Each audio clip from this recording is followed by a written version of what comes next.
Maaari nang pumasok ang Strong Group Athletics sa PBA.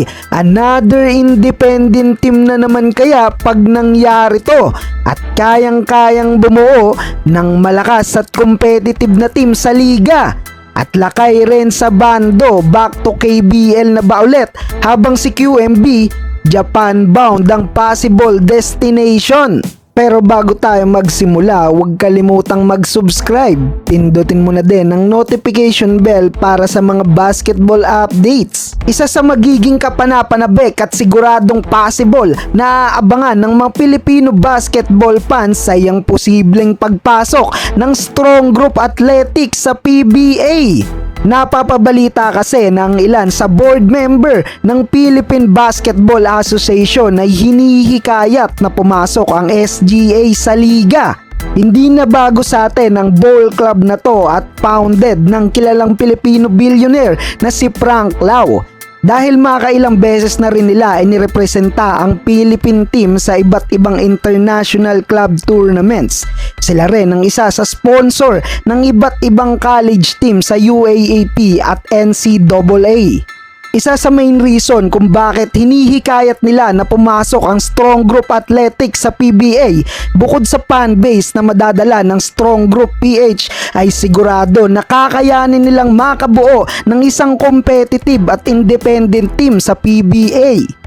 Hindi magiging problema ang malaking pera dahil nakita na natin kung paano binuo ng Strong Group Athletics in short of period of time ang koponan na nagrepresenta sa katatapos lang na Dubai International Basketball Championship.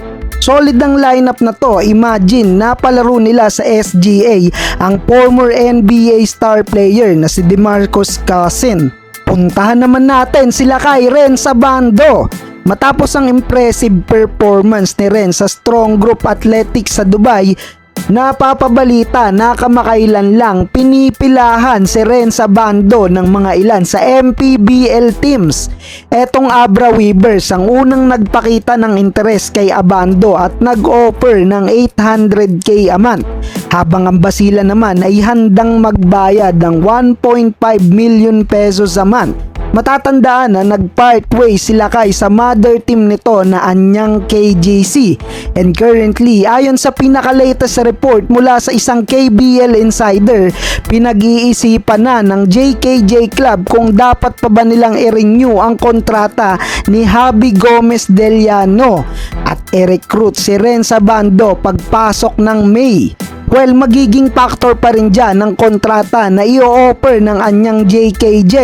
Hindi possible na mangyari to lalo't matagal ng priority ng kampo ni Renz ang kontrata overseas. At puntahan naman natin si QMB o Quintin Milora Brown. Marami pa rin ang umaasa at naghihintay na maisama sa Gilas Pilipinas pool ang 6'10" standout big man mula sa UP. Naipasa na ni Milora Brown ang lahat ng dokumento at requirement to back up his claim para makapaglaro sa Gilas as a local, at almost 3 months na rin na tinatrabaho ng SBP na i-authenticate ang lahat ng dokumento ng UP Center. Ayon pa sa report mula sa spin.ph, possible na pumasok si QMB sa paparating ngayong PBA draft. Pero malaki ang chance na sa Japan B-League ang bagsak ni QMB. So, ideally I could play in Japan next.